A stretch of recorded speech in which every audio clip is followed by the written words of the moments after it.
Question number 21. The friction coefficient between the board and the floor shown in the figure is mu. Find the maximum force that the man can exert on the rope so that the board does not slip on the floor. देखो यहाँ पे ये जो आप देख रहे हो ना, दिस इज बोर्ड, करेक्ट। इसको हम लोग प्लैंक भी बोल सकते हैं। इसका मास कितना दे रखा है? Small M. ये जो मैन है इसका मास कितना है? Capital M. Okay. And coefficient of friction between the board and the floor is given, this is equal to mu. Okay. Question में क्या पूछ रहा है कि ये जो मैन है ना, ये कितना मैक्सिमम फोर्स इस रोप पे एक्सर्ट कर सकता है, okay, such that the board does not slip on the floor. मतलब ये जो बोर्ड है ये फ्लोर पे स्लिप नहीं करे। ओके, चलो ध्यान से देखना।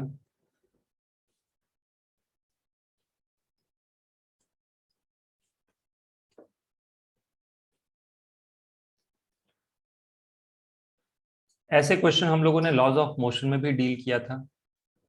जितना फोर्स हम लोग रोप पे लगाते हैं उतना ही टेंशन रोप में डेवलप होता है। ओके, तो जैसे यहाँ पे यदि टेंशन टी है रोप में, तो यहाँ भी टेंशन क्या होगा?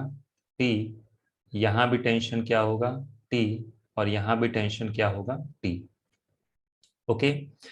ये जो मैन है ना, ये देखो रोप पे कैसे फोर्स लगाएगा। मैं फ्री बॉडी डायग्राम ड्रॉ करके दिखा रहा हूं।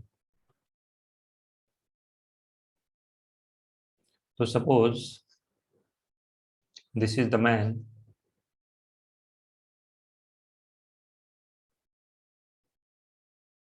ओके। और ये क्या करेगा बच्चों? ये रोप को नीचे की तरफ खींचेगा, करेक्ट। रोप को हम लोग कैसे पुल करते हैं? रोप पे नीचे की तरफ फोर्स लगाते हैं, तो रोप का रिएक्शन कहाँ पे आएगा? हमारे हाथों पे। तो ये आ गया टेंशन टी। हम लोगों ने क्या किया?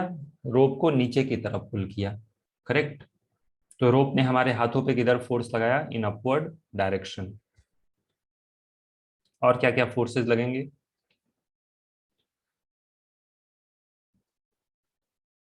नीचे लगेगा mg। ओके। और यहां से क्या लगेगा? This is normal force n1। ये n1 क्या है? This is normal force by the board on the man, correct. अब हम लोग ड्रॉ करते हैं बोर्ड का free body diagram. This is the board, correct. इसका मास कितना है? Small m। तो नीचे क्या लगेगा? mg। ओके। ऊपर क्या लगेगा? n2। और यहां से क्या लग गया? Normal force n1। ये n1 क्या है? देखो, बोर्ड ने मैन के पैर पे क्या लगाया? एक नॉर्मल फोर्स, कितना? n1 in upward direction. देख रहे हो? This n1 is due to, या n1 is normal force by the board on the man, correct. तो इसका रिएक्शन कहाँ पे आएगा? बोर्ड पे आएगा। किस डायरेक्शन में? उल्टे डायरेक्शन में। ओके। तो याद रखिएगा n1 क्या है? n1 यहाँ पे जो नॉर्मल फोर्स डेवलप होगा, यहाँ पे इस कॉन्टैक्ट पे जो नॉर्मल फोर्स डेवलप होगा, this is n1। Okay. n2 क्या है? Normal force between the board and the floor, correct. तो इस चीज को आप लोग लिख लेना कि n1 क्या है और n2 क्या है। मैं यहाँ पे अलग से लिख भी देता हूँ। Normal force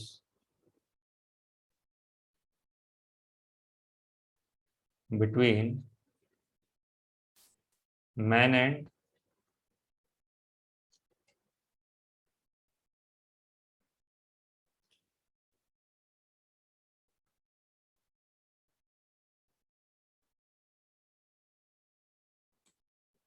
the board. Okay.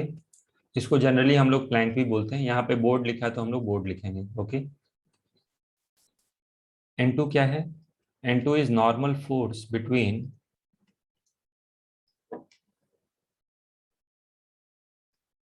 Normal force between board and floor. Okay, समझ में आ गया? अभी फ्री बॉडी डायग्राम कंप्लीट नहीं हुआ, मैन का तो फ्री बॉडी डायग्राम कंप्लीट हो गया। बोर्ड पे देखो क्या होगा, यहां से रोप ने मैन के हाथों पे एक टेंशन ऊपर लगाया, तो रोप क्या करेगा, प्लैंक पे एक टेंशन इस तरफ लगाएगा, करेक्ट। तो यहाँ पे ये जो आप देख रहे हो ना, बोर्ड बोर्ड पे एक लग गया टेंशन इस तरफ, समझ में आ गया। तो क्या मैं बोल सकता हूं कि ये सरफेस यदि स्मूथ होता, यदि फ्लोर स्मूथ होता तो ये बोर्ड आगे की तरफ जाता, करेक्ट। लेकिन क्योंकि सरफेस क्या है, रफ है, तो ये जो बोर्ड है ये मूव नहीं करेगा और इस पे फोर्स किधर लगेगा, towards left, this is friction force. और क्योंकि हम लोग क्या कैलकुलेट कर रहे हैं, मैक्सिमम टेंशन, तो मैक्सिमम टेंशन जब होगा उस टाइम फ्रिक्शन भी क्या लगेगा, मैक्सिमम। समझ में आ गया, ओके। और हम क्या कंसीडर कर रहे हैं कि बोर्ड जस्ट इक्विलिब्रियम मेंटेन करके रखा है, ओके। इससे ज्यादा अगर जो टेंशन हम लोग क्रिएट करेंगे तो क्या होगा, ये बोर्ड स्लिप कर जाएगा, ओके। यहाँ पे एक और कंसेप्ट, इसके पैरों पे कोई फ्रिक्शन नहीं लगेगा, क्यों, क्योंकि बोर्ड मूव नहीं कर रहा है, ओके। और जब तक बोर्ड नहीं मूव करेगा तब तक मैन के ऊपर कोई फ्रिक्शन नहीं लगेगा। जैसे मैं आपको एक कंसेप्ट दिखाता हूँ, देखो।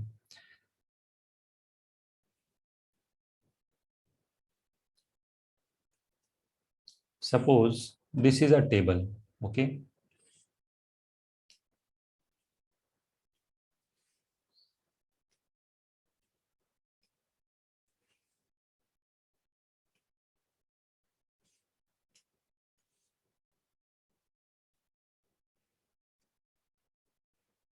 ओके, और यहाँ पे मैं एक ब्लॉक रख दूं, तो यदि मैं इस टेबल पे फोर्स लगा रहा हूं, तो जब तक टेबल मूव नहीं करेगा ना तब तक यहाँ पे फ्रिक्शन नहीं डेवलप होगा, ओके। जब तक टेबल के अंदर फ्रिक्शन नहीं आता, जब तक टेबल के अंदर कोई मोशन नहीं है, तब तक यहाँ पे ये जो ब्लॉक देख रहे हो, कोई फ्रिक्शन यहाँ डेवलप नहीं होगा जब तक टेबल मूव नहीं करता, okay.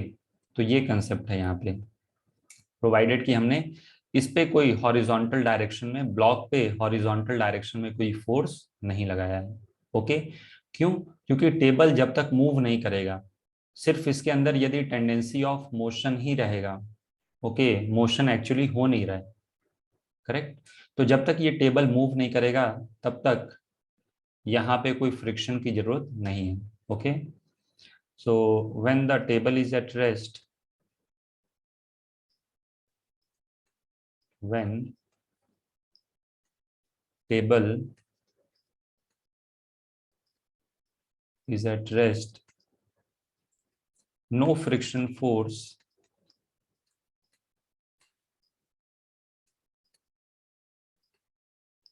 acts on the block, acts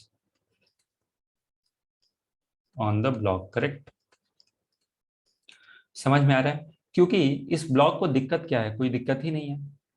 अगर जो टेबल स्टेशनरी है, इसे क्या पता कि टेबल पे हम फोर्स लगा रहे हैं कि नहीं लगा रहे हैं। ये ब्लॉक को लगेगा कि अच्छा टेबल रेस्ट पे है, तो मुझे तो कहीं मोशन की जरूरत ही नहीं है, ब्लॉक के अंदर कोई टेंडेंसी ऑफ मोशन नहीं है, ओके। मतलब ब्लॉक पे कोई फ्रिक्शन फोर्स नहीं लगेगा। सिमिलर सिचुएशन यहाँ पे है। हम लोग जो क्वेश्चन सॉल्व कर रहे हैं ना, वहां पे क्या बोल रखा है, वहां पे बोला गया है कि ये जो प्लैंक है ये मूव नहीं कर रहा है, और प्लैंक मूव नहीं कर रहा है तो इस सरफेस पे कोई फ्रिक्शन डेवलप नहीं होगा, जो भी फ्रिक्शन डेवलप होगा यहाँ पे होगा, correct. So this is the complete free body diagram of man, and this is the complete free body diagram of the plank और board। तो यहाँ पे मैं क्या लिख सकता हूँ, नेट फोर्स बैलेंस होगा, तो T plus N1 is equal to mg। यहाँ से आप चाहो तो N1 कैलकुलेट कर लो, N1 is equal to mg minus T, correct. यहाँ पे देखो,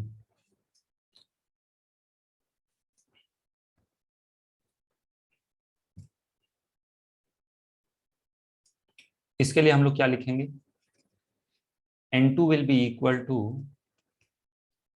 देखो ये फोर्सेस बैलेंस होंगे, vertical forces, so we can say N2 is equal to N1 plus mg। n1 की वैल्यू सब्स्टिट्यूट कर देते हैं। So this is mg minus T. Okay, अच्छा, what is maximum value of friction? Maximum value of friction is mu into n2, correct? So this is mu mg plus mg। यहाँ पे क्या tension को just F max ने balance करके रखा है? Yes. तो tension is equal to F max. Okay, समझ में आ रहा है ना मैं ये कहाँ से लिख रहा हूँ? टेंशन को किसने बैलेंस करके रखा है? एफ मैक्स ने बैलेंस करके रखा है। ओके, ये इक्वेशन कहाँ से आया? ये चाहो तो आप लिख लो। ये इक्वेशन आया, net force is zero in Y direction. ये इक्वेशन कहाँ से आ रहा है? Net force is zero in X direction. Okay, तो T is equal to F max. F max already हम लोगों ने कैलकुलेट कर लिया, कितना? Mu M G minus T आ गया, करेक्ट। यहां से मुझे क्या करना है? सॉल्व करके टी फाइंड करना है। बहुत ही सिंपल है। So this implies T is equal to mu M G plus M G minus mu T, correct. T को लेफ्ट साइड में लेके आ जाओ। T plus mu T is equal to mu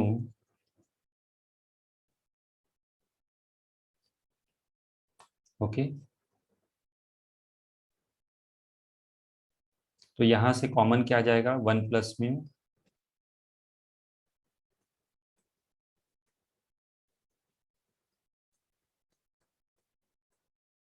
G को भी आप ऐसे कॉमन लिख सकते हो। ओके, तो यहां से आ गया हमारा फाइनल आंसर, टेंशन। तो टेंशन इज इक्वल टू,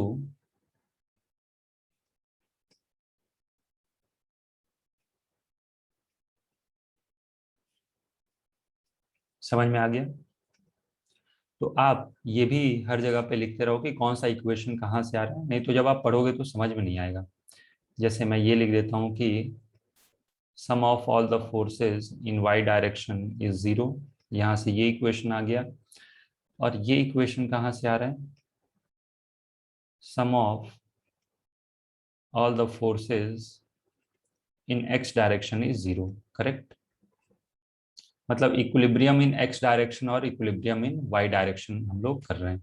या फिर आप ऐसे भी लिख सकते हो कि हम लोग ये एक्स डायरेक्शन में डील कर रहे हैं। ओके, और ये इक्वेशन कहाँ से आया? जब हम लोगों ने वाई डायरेक्शन में डील किया। Okay, for the board. तो यहाँ पे सबसे ज्यादा जो गलती होती है, बच्चे इसको मिस कर देते हैं कि जो मैन है ना उसके हाथों पे टेंशन ऊपर की तरफ लगेगा। ओके,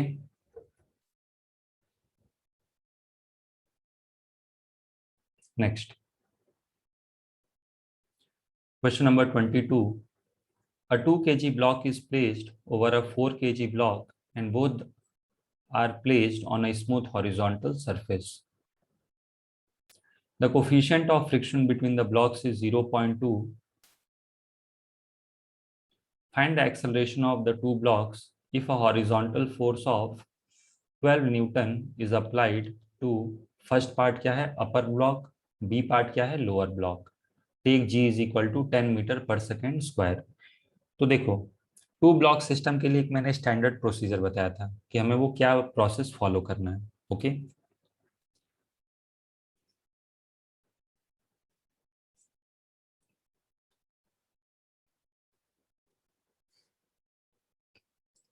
देखो, this is the smooth horizontal surface, this is 4 kg block,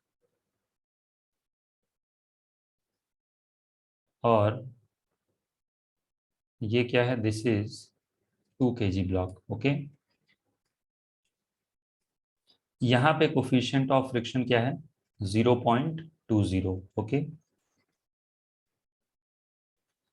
और यहाँ पे कोफिशिएंट ऑफ फ्रिक्शन क्या है? This is equal to 0। A part में हमने 12 न्यूटन फोर्स किधर लगा दिया, अपर ब्लॉक पे, और बी पार्ट पे 12 न्यूटन किधर लगा दिया, लोअर ब्लॉक पे। ओके, तो आ जाओ पहले पार्ट पे, पार्ट ए।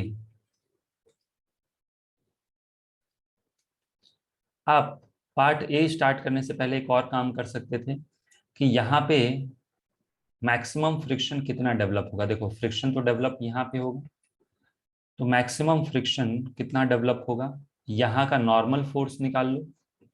करेक्ट। तो सपोज देखो this is 2 kg block. Okay, तो यहाँ पे क्या लगेगा, नीचे की तरफ mg, this is equal to 20 newton, और ऊपर की तरफ एक लगेगा normal force N1। Okay, and this is equal to 20 newton. तो मैक्सिमम फ्रिक्शन फोर्स कितना हो सकता है यहाँ पे develop, maximum friction is equal to mu into N. Okay, that is 0.2, that is 4 Newton. इसका मतलब मैक्सिमम फ्रिक्शन जो 2 kg और 4 kg के बीच में डेवलप हो सकता है, that is 4 Newton. Therefore maximum friction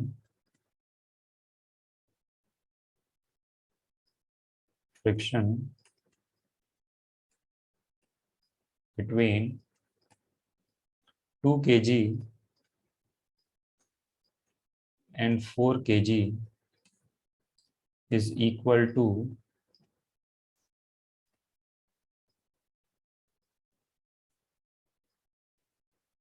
correct. समझ में आ गया। चलो अब यहाँ पे पहला पार्ट जो है इसमें क्या बोल रहा है कि हमने 12 न्यूटन का फोर्स इस अपर ब्लॉक पे लगा दिया। ओके, तो सबसे पहला स्टेप क्या है कि हम लोग अज्यूम करते हैं कि दोनों ब्लॉक के बीच में कोई स्लिपिंग नहीं होगी। ओके, तो पहला स्टेप क्या है कि वी अज्यूम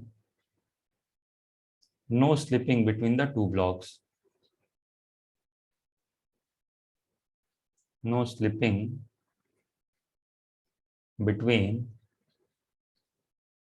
टू ब्लॉक्स। ये जो हम दो ब्लॉक्स देख रहे हैं बच्चों, इनके बीच में पे हम अज्यूम करके चल रहे हैं। ये एजम्पशन सही भी हो सकता है और गलत भी हो सकता है। तो अगर जो इनके बीच में if there is no slipping between the two blocks, तो क्या मैं बोल सकता हूं कि दोनों का एक्सेलरेशन सेम होना चाहिए। इसका भी एक्सेलरेशन ए और इसका भी एक्सेलरेशन ए। करेक्ट। अब हम लोग ड्रॉ करेंगे दोनों का फ्री बॉडी डायग्राम। ओके,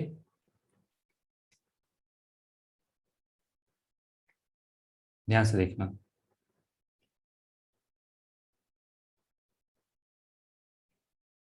तो यदि 2 kg का फ्री बॉडी डायग्राम ड्रॉ करें, देखो तो नीचे लगेगा mg, ऊपर लगेगा नॉर्मल। दिखाने की जरूरत नहीं है, ये बैलेंस होंगे, या आप चाहो तो दिखा दो। This is mg is equal to 20 newton, this is normal force N1, ये बैलेंस होंगे। This is 12 newton force. Correct. Complete free body diagram नहीं है, मैं आपको समझाता हूं कि कैसे पूरा डायग्राम सही तरीके से हम सोच सकते हैं। This is mg, this is 40 Newton. जो हॉरिजॉन्टल सरफेस है ये क्या करेगा, एक ऊपर की तरफ नॉर्मल फोर्स लगाएगा N2। करेक्ट। और N1 का जो एक रिएक्शन है वो आएगा इस पे नीचे की तरफ। समझ में आया। ये N2 क्या है, this is normal force by the horizontal surface. देखो ये जो आप हॉरिजॉन्टल सरफेस देख रहे हो ना, ये क्या करेगा, 4 kg पे एक ऊपर की तरफ N2 लगाएगा। अब ये जो N1 था 2 kg पे, ये किसने लगाया, 4 kg ने 2 kg पे, तो इसका रिएक्शन भी आएगा 2 kg पे एक नॉर्मल नीचे की तरफ आएगा by Newton's third law. Correct. अब आप ये सोचो, क्या दोनों ब्लॉक्स का एक्सेलरेशन टुवर्ड्स राइट है, यस। और दोनों ब्लॉक्स का एक्सेलरेशन यदि टुवर्ड्स राइट है, तो अब खुद सोचो कि ये जो 4 kg आप देख रहे हो, ये किस फोर्स की वजह से आगे की तरफ एक्सेलरेट करेगा, यहाँ पे तो अभी कोई नहीं दिख रहा हमें फोर्स, mg नॉर्मल, तो इसे 4 kg को आगे की तरफ एक्सेलरेट नहीं करा सकते। तो कौन सा फोर्स है जिसकी वजह से ये 4 kg आगे एक्सेलरेट करेगा?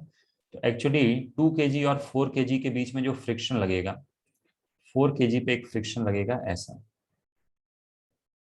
समझ में आ रही मेरी बात? इसी फ्रिक्शन की वजह से 4 kg का एक्सेलरेशन होगा टुवर्ड्स राइट, करेक्ट? अच्छा, 4 kg पे फ्रिक्शन लगा टुवर्ड्स राइट, तो 2 kg पे फ्रिक्शन किधर लगेगा? Towards left. समझ में आ गया? तो इस प्रकार से हम लोग फ्री बॉडी डायग्राम ड्रॉ कर सकते हैं। ओके, अब देखो वर्टिकल फोर्सेस तो बैलेंस होंगे, जैसे N1 20 न्यूटन हो जाएगा, सिमिलरली N2 निकाल सकते हो 60, लेकिन हमारे किसी मतलब का नहीं है। अब हम लोग क्या करेंगे, हम लोग F is equal to M में अप्लाई करेंगे इन दोनों ब्लॉक्स के लिए। ओके, तो यदि मैं इस पहले ब्लॉक के लिए इक्वेशन लिखूं F is equal to M A, okay, तो 12 newton is positive and F is negative. Okay, तो 12 newton is positive minus F is equal to 2a। ये आ गया पहला इक्वेशन, करेक्ट? अब मैं क्या करूंगा, दूसरे ब्लॉक के लिए लिखूंगा F is equal to M A. Okay, so F is equal to friction, सिर्फ इस पे राइट साइड में फ्रिक्शन लग रहा है। देखो मैं अज्यूम करके चल रहा हूँ कि this is the positive direction. क्यों? क्योंकि मैंने ऊपर में एक्सेलरेशन मार्क किया है आपके लिए, देखो these are the acceleration. Okay,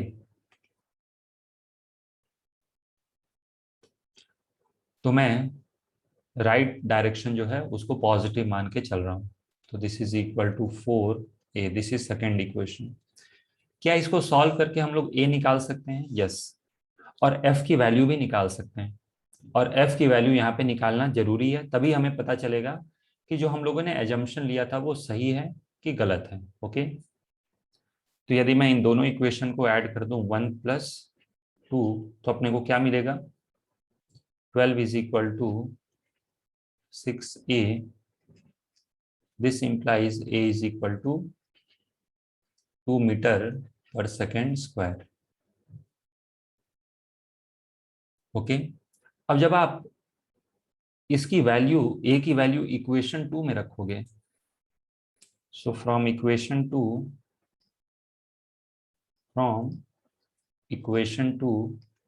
F is equal to 4a, that is 4 into 2, which is equal to 8 Newton.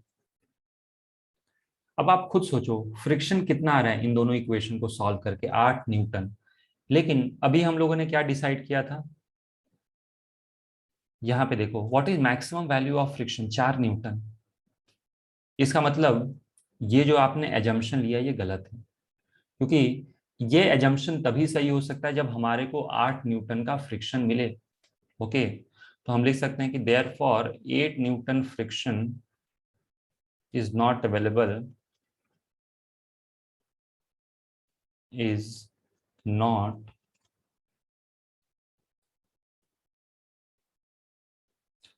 देखो इसको क्लास में तो बहुत डिटेल में मैंने कवर किया, लेकिन फिर भी एक बार आपको मैं बता दे रहा हूँ। हम लोग जब अज्यूम करते हैं नो स्लिपिंग, तो नो स्लिपिंग के लिए फ्रिक्शन सफिशिएंट होना जरूरी है। तो जब आपने नो स्लिपिंग अज्यूम किया तो इक्वेशंस ने बोला कि 8 न्यूटन का फ्रिक्शन चाहिए तभी ये कंडीशन वैलिड होगा, जबकि ऐसा तो नहीं है। 8 newton, okay, 8 newton friction is not available, this implies our assumption is incorrect.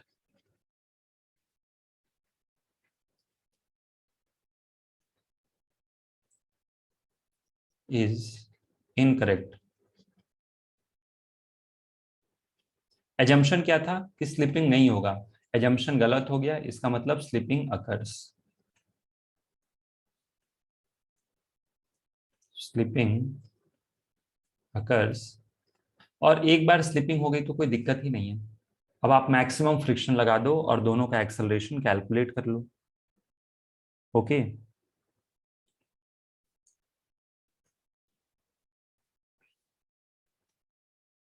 तो यहाँ पे हम लोग क्या करेंगे, अब आपको एफ नहीं अज्यूम करना है।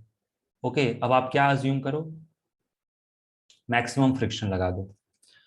तो दिस इज 2 kg, यहाँ पे कितना लगाया था हम लोगों ने, दिस इज 12 न्यूटन, यहाँ पे लगा दो मैक्सिमम फ्रिक्शन कितना, 4 न्यूटन, यहाँ पे लगा दो मैक्सिमम फ्रिक्शन। ओके,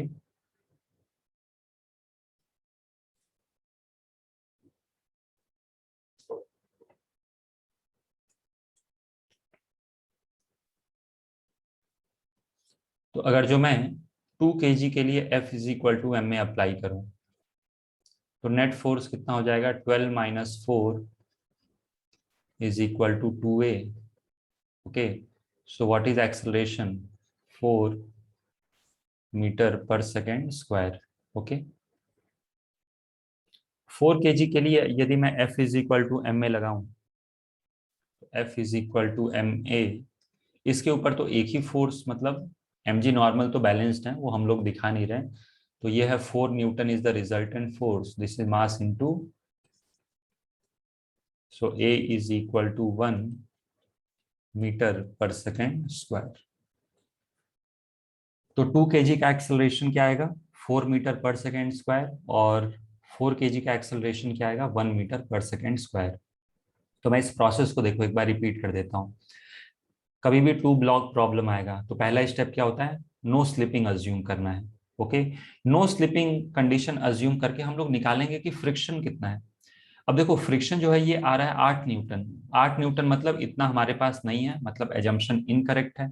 अगर जो मान लो फ्रिक्शन इतना होता तो यही हमारा आंसर हो जाता, answer 2 metre per second square ही होता। लेकिन क्योंकि इतना फ्रिक्शन नहीं है अपने पास, मतलब ये जंक्शन इनकरेक्ट हो गया, स्लिपिंग होगा, और स्लिपिंग हो गया तो क्या करना है, मैक्सिमम फ्रिक्शन लगाना है। बस आपको डायरेक्शन देखने में परेशानी हो सकती है, तो इसके लिए तो ऑलरेडी मैंने ऊपर समझा दिया कि क्यों हमने डायरेक्शन ऑफ फ्रिक्शन, जो फ्रिक्शन का डायरेक्शन था 4 kg पे किधर लगेगा, टूवर्ड्स राइट। ओके, तो ये मेथड है, ये फॉलो करेंगे तो गलती होने के चांसेस बहुत ही कम है। अब आते हैं बच्चों हम लोग बी पार्ट पे। बी पार्ट में क्या बोला जा रहा है कि जो 12 न्यूटन का फोर्स है कहाँ लगा दिया हमने, ऑन द लोअर ब्लॉक। फिर से वही प्रोसेस, हम लोग क्या अज्यूम करेंगे, वी अज्यूम नो स्लिपिंग।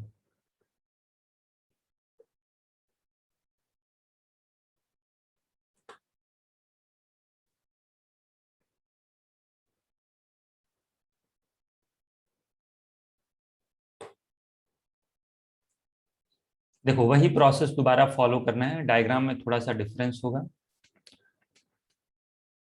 तो हम लोग क्या करेंगे, we assume no slipping between 2 blocks. Okay, तो क्या दोनों का एक्सेलरेशन सेम होगा, okay correct.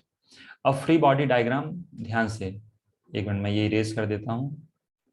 Free body diagram में कुछ चेंजेस होंगे, ये हटा दो, ये हटा दो। ओके, इतना तो हमें समझ में आ रहा है कि 2 kg पे नीचे लगेगा mg, ऊपर लगेगा n1।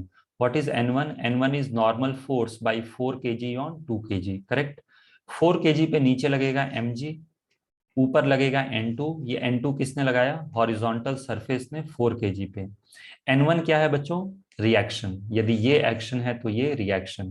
2 kg ने 4 kg पे ये लगाया n1 इन डाउनवर्ड डायरेक्शन, यहां पे हमने लगा दिया 12 न्यूटन। अब देखो अपने को ये तो समझ में आ रहा है कि 4 kg आगे क्यों जाएगा, ये 4 kg मुझे बताओ क्यों आगे जाएगा, ड्यू टू दिस फोर्स। लेकिन 2 kg पे तो हम लोगों ने कोई फोर्स लगाया नहीं। देखो ये मैं बता रहा हूं कि कैसे डायरेक्शन ऑफ फ्रिक्शन देखना है तो क्वेश्चन बहुत ही सिंपल, लेकिन कुछ बच्चों को यहाँ पे दिक्कत आती है, इसलिए मैं बार बार इसी पॉइंट को रिपीट कर रहा हूँ। तो देखो 4 kg आगे जाएगा, ये तो सबको समझ में आता है, कैसे, क्योंकि यहाँ पे 12 न्यूटन लग रहा है। लेकिन 2 kg आगे क्यों जाएगा, तो फिर आप कहोगे कि अच्छा 2 kg आगे इसलिए जाएगा क्योंकि इस पे फ्रिक्शन लगेगा आगे की तरफ। समझ में आ गया कैसे डायरेक्शन देखना है। मैं थोड़ा सा टाइम लेके फिर से यहां भी रिपीट कर देता हूं। देखो अपने को ये तो समझ में आ रहा है, इस केस में केस 1 में 2 kg आगे क्यों जाएगा, ड्यू टू दिस 12 न्यूटन। लेकिन 4 kg क्यों आगे जाएगा, तो आपने क्या कहा कि सर 4 kg पे फ्रिक्शन लगेगा आगे की तरफ, करेक्ट। फिर इसका रिएक्शन यहाँ पे उल्टा लगा दिया। अब सेम चीज हमें पार्ट बी में करना है। 4 kg आगे क्यों जाएगा? क्योंकि इस पे फोर्स आगे लग रहा है 12 न्यूटन। लेकिन 2 kg आगे क्यों जाएगा? तो इसका जवाब है कि इस पे फ्रिक्शन आगे लगेगा। तो दिस इज फ्रिक्शन एफ। आप एफ मैक्स भी नहीं, अभी एफ मैक्स नहीं लगाना है। ओके, एक और पॉइंट, यहाँ पे बच्चे गलती क्या करते हैं कि पहले ही मैक्सिमम फ्रिक्शन लगाते हैं, दैट इज 4 न्यूटन। ऐसा हम लोग नहीं कर सकते। ओके, एक्चुअली जो एफ है ना, मैक्सिमम है 4 न्यूटन। और ये जो आप एफ देख रहे हो ना बच्चों, ये फ्रिक्शन कुछ भी आ सकता है, 0 भी हो सकता है, 1 2 3 4 कुछ भी हो सकता है। क्योंकि हमने क्या अज्यूम किया? We assume there is no slipping between the two blocks. No slipping का मतलब कौन सा फ्रिक्शन लग रहा है? स्टैटिक। और स्टैटिक फ्रिक्शन की कुछ भी वैल्यू हो सकती है। तो इस पॉइंट को मैंने यहाँ पे बताया नहीं, डायरेक्टली लिख दिया, लेकिन मैं यहाँ पे लिख देता हूँ। देखो, ओके। तो फ्रिक्शन फोर्स, देयरफॉर मैं यहाँ पे लिख देता हूँ, friction force between the two blocks. मैंने यहाँ पे डायरेक्टली एफ अज्यूम कर लिया। इस चीज को मैंने एक्सप्लेन नहीं किया कि मैंने एफ क्यों लिया, इसको 4 न्यूटन क्यों नहीं ले लिया। क्यों ऐसा किया? क्योंकि हम क्या अज्यूम करके चल रहे हैं? We are assuming that there is no slipping between the two blocks, therefore friction force is static.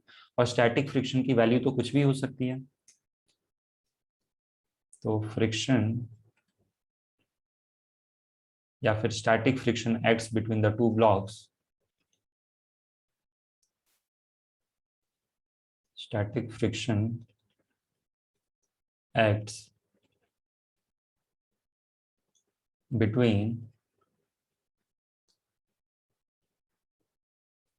two blocks, okay, and their value can be 0 से लेके f तक कुछ भी हो सकता है। ओके, इसीलिए मैंने f अज्यूम यहाँ पे किया था, डायरेक्टली कोई वैल्यू नहीं ली। ओके, तो देखो, इस 2 kg पे फ्रिक्शन लगा आगे, तो इसका रिएक्शन आएगा 4 kg पे फ्रिक्शन लगेगा पीछे। अब क्या करना है हमें? F is equal to M में अप्लाई कर दूं। तो यहाँ पे वर्टिकल फोर्सेस जो हैं दे आर बैलेंस्ड। तो F इज इक्वल टू क्या आ जाएगा?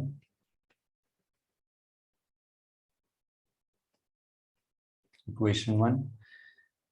इसके लिए मैं लिखने जा रहा हूँ 4 kg के लिए F is equal to M में आगे लग रहा है 12 न्यूटन, पीछे लग रहा है F। So this is equal to 4a। This is second equation. Equation 1 और 2 को ऐड कर दो तो 12 इज इक्वल टू 6 से आ जाएगा। देखो, मैं आप लोगों को कोई शॉर्टकट डिस्कस नहीं कर रहा हूँ। क्वेश्चन सॉल्व करते करते आपको डायरेक्टली ये समझ में आ जाता है कि F इज इक्वल टू कितना होगा। मतलब नेट फोर्स है 12, तो एज अ सिंगल ब्लॉक जब आप कंसीडर करोगे तो एक्सेलरेशन कितना होगा? 2 metre per second square. Okay, तो 1 और 2 को यदि मैं ऐड करूं, 1 + 2, तो लेफ्ट हैंड साइड में क्या जाएगा? 12। This is equal to 6a।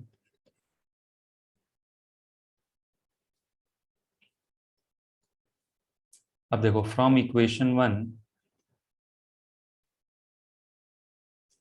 F is equal to 2a, this is 2 × 2, that is 4 newton. क्या मैक्सिमम फ्रिक्शन इतना है? यस। मतलब हमारा एजम्पशन करेक्ट है, देयरफॉर एजम्पशन इज करेक्ट, और यही हमारा सही आंसर हो गया।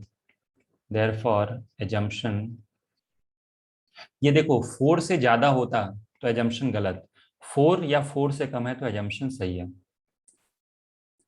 Assumption is correct.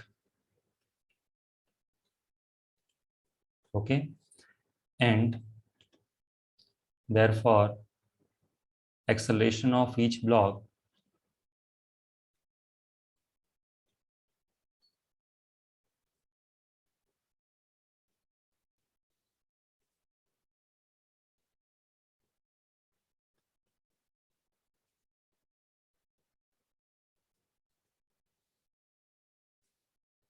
दोनों ब्लॉक का एक्सेलरेशन क्या आएगा? 2 metre per second square. Okay, ये तो मैंने समझाने के लिए इतनी लंबी कहानी कही। आप चाहते तो इस क्वेश्चन को सिर्फ 2 मिनट में भी सॉल्व कर सकते थे। ओके, कैसे? देखो मैं दिखाता हूँ।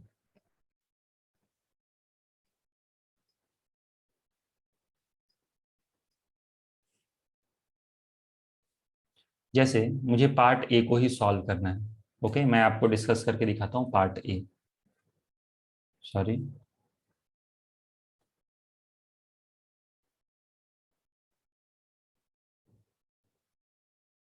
तो देखो सबसे पहले आप डायग्राम को ऑब्जर्व करते ही पहला चीज तो ये लिख दोगे कि यहाँ पे जो एफ मैक्स है वह है 4 न्यूटन। करेक्ट?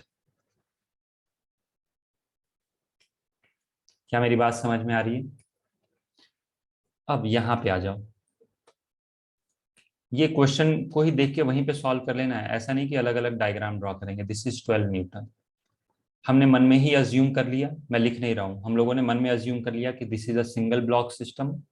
ओके, और सिंगल ब्लॉक सिस्टम है तो एक्सेलरेशन कितना हो जाएगा, 2 मीटर पर सेकेंड स्क्वायर।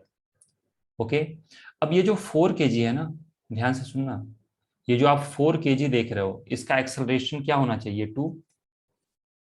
मैं एक बार फिर से इस पॉइंट को बता देता हूं। मैंने कैसे लिखा देखो, एज अ सिस्टम इस पे कितना एक्सटर्नल फोर्स लग रहा है, 12। तो इस सिस्टम का एक्सेलरेशन कितना होगा, 12/6, that is 2 metre per second square. 4 kg का भी एक्सेलरेशन कितना होना चाहिए, 2 मीटर पर सेकेंड स्क्वायर। तो इस पे कितना फ्रिक्शन रिक्वायर्ड है, 4 × 2, दैट इज 8 न्यूटन। क्या इतना फ्रिक्शन है हमारे पास? नहीं, मतलब ये एजम्पशन हो गया गलत। करेक्ट? अब कहानी खत्म, सॉल्व कर लो डायरेक्टली यहाँ पे देखो। सॉरी, एक बार एजम्पशन ये गलत हो गया तो हमें क्या करना है, बस फ्री बॉडी डायग्राम ड्रॉ करके मैक्सिमम फ्रिक्शन लगा देना है। ओके,